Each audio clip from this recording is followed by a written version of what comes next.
తెలంగాణలో చూస్తున్నారు కదా, రేవంత్ రెడ్డి పరిపాలన విధానం మీకు ఎట్లా అనిపిస్తుందండి? అంటే పాజిటివ్ అంటే నెగిటివ్లానే ఉందండి. పాజిటివ్ అయితే అనిపించట్లేదు రెగ్యులర్గా అయితే. నెగిటివ్ ఇన్ ద సెన్స్ అంటే ఏమనిపించింది నెగిటివ్ అంటే? ఏదున్నా కానీ కొంచెం ఇప్పటి తెలంగాణ ప్రభుత్వం కంటే ఈ ప్రభుత్వం అయితే కొంచెం ఏం చెప్పలేము, ఓకే. అంతంత మాత్రమే ఉంది. అంటే ఇప్పుడు దేని మీద ఈయన కూడా ఇచ్చే అవగాహన అంత లేదు. ఈయన ఇచ్చే 6 గ్యారంటీస్ విషయం పైన మీ అభిప్రాయం ఏంటి అసలు? అవి ఇచ్చారు కానీ అవి ఇచ్చినంత మాత్రం కూడా ఏమంత లేదండి. అంత ఏం సాటిస్ఫై లేదు వరకు కూడా అందుకోసం. కంపేరింగ్ టు కేసీఆర్, రేవంత్ రెడ్డి అసలు పరిపాలన అంశాలు ఎలా ఉన్నాయంటారు? కంపేర్ అయితే చేసుకోలేము. ఎందుకని? ఎందుకంటే దానికి వేరియేషన్ అయితే చెప్పలేను నేను. అయితే అంతకుమించి అయితే అప్పుడైతే ఉండే తెలంగాణ ప్రభుత్వంలో అయితే ఉండే. అంటే ఇప్పుడు మున్సిపల్ ఎలక్షన్స్ వస్తున్నాయి కదా, అవును. మున్సిపల్ ఎలక్షన్ పరిస్థితి ఎట్లుంటుంది? మరి ఏ పార్టీ ముందుకు వస్తుంది అంటారు? అంటే బీజేపీకి కానీ మన బీఆర్ఎస్కి కానీ ఏమైనా అవకాశం ఉందంటారా? ఉండొచ్చు. బీజేపీ కంటే చెప్పలేం కానీ బీఆర్ఎస్కి అయితే ఉండొచ్చు.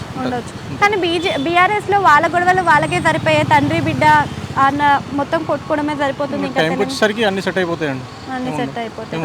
అంటే ఇప్పుడు కవిత కూడా తెలంగాణ జాగృతి అని చెప్పేసి విడిపోతుంది కదా, మరి పరిస్థితి ఎట్లుంటుంది?